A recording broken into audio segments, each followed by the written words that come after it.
Зинаида Николаевна Гиппиус 1869 жылы 20 қарашада дүниеге келген.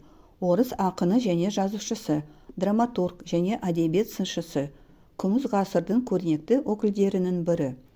1888 жылы Северный вестник журналында Гиппиус жартылай балалардікі деп еске алған екі өлең жарияланды.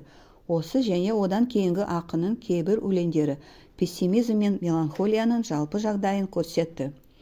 1890 жылдың басында Гиппиус өзі куә болған шағын ғана махаббат драмасының әсерімен «Простая жизнь» әңгімесін жазды. Прозадан гөрі Гиппиустың Северный вестникте жарияланған «Песня» және «Посвящение» атты алғашқы өлеңдері көбірек танымал болды және бірден жұрттың наразылығын тудырды. Оның өлеңдері көбінесе дәрменсіз, бірақ үнемі қапастан құтылуға ұмтылатын, үнемі мазасызданып жүретін, ештеңе төзбейтін және тынышталмайтын қазіргі заманғы адамның жан дүниесінің бейнесі деп атап өтті кейін сыншылардың бірі.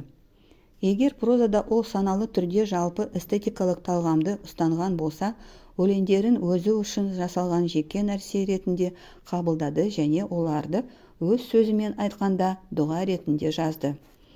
1908-1912 жылдары Зинаида Гиппиус «Черное по белому» және «Лунные муравьи» атты әңгімелер жинағын шығарды. Оларды жазушы өз шығармашылығындағы ең жақсы туындылар деп санады. 1911 жылы «Русская мысль» журналында аяқталмаған трилогияның үшінші бөлім «Роман Царевич» бөлігі болған «Чертова кукла» романы жарық көрді. 1939 жылы Парижде Гиппиустың «Сияние» атты өлеңдер кітабы жарық көрді. Бұл ақынның соңғы жинағы болды. Одан кейін тек жеке өлеңдері мен жинақтарға кіріспе мақалалары шықты. «Сияниядағы» өлеңдер сағыныш пен жалғыздыққа толы болды.